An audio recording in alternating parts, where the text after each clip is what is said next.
And for those of you that don't know me, my name is Art Dirksen. I'm the CEO of Skyland. And it's been my pleasure to work through this process that we're going to talk about today.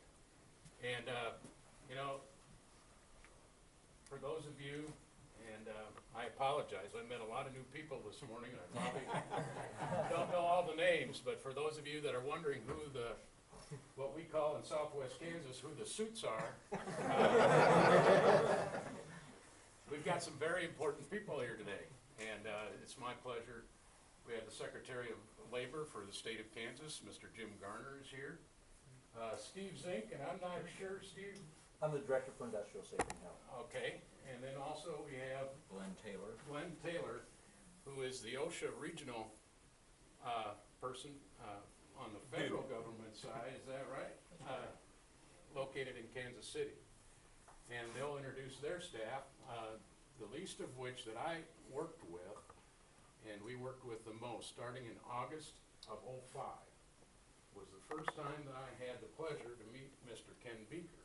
Ken Beaker has been our field rep that has been primarily responsible for us to be able to get to the level to accept the SHARP program award. And you know, the one thing that we started out with, and I'm going to introduce the people that actually got this program rolling, and that happens to be my board of directors.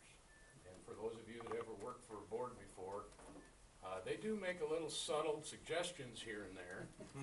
And you know, if you want to continue to work for them, you better follow their lead. And in this case, I have to say that this has been a tremendous opportunity and a responsibility that I accepted gladly. Safety as a program.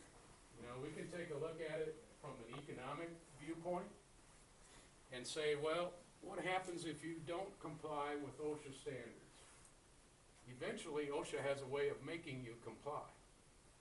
And you can look at it from a strictly economic viewpoint. You're going to have to make the improvements anyway. Plus, if you have the wrong attitude, you might have to pay a little,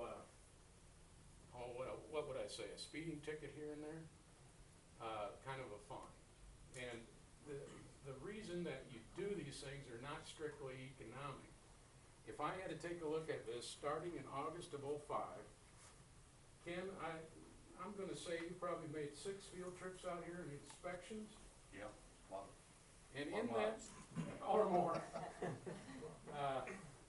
We won't cross. Yeah, we won't talk about crossing the state line into Colorado.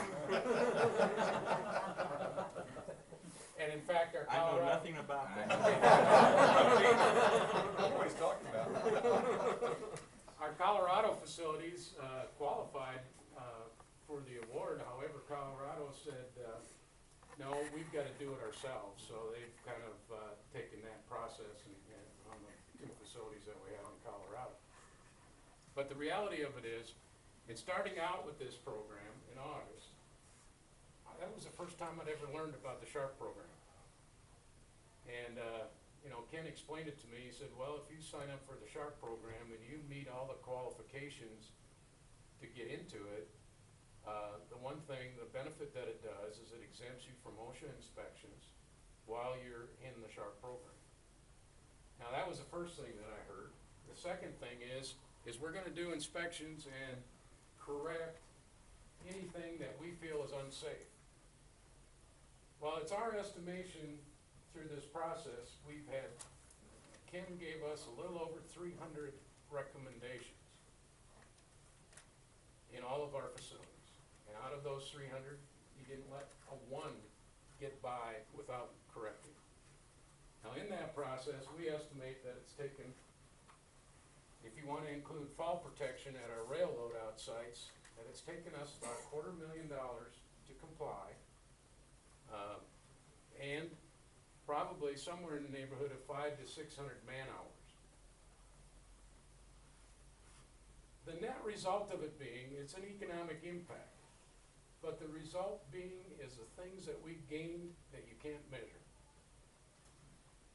And that is, as an employer, and what I've assigned my branch managers, division people, to remember that our goal is that every night when we get done with work, we send all of our employees home.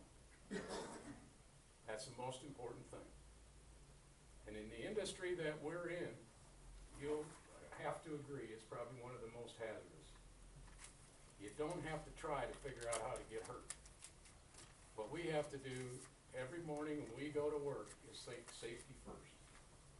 Now, the other thing of it is, the reason we have that philosophy, as I mentioned before, it's not coming from me. It started out from the board of directors. And I'd like to introduce the chairman of the board, Mr. Steve Arnold.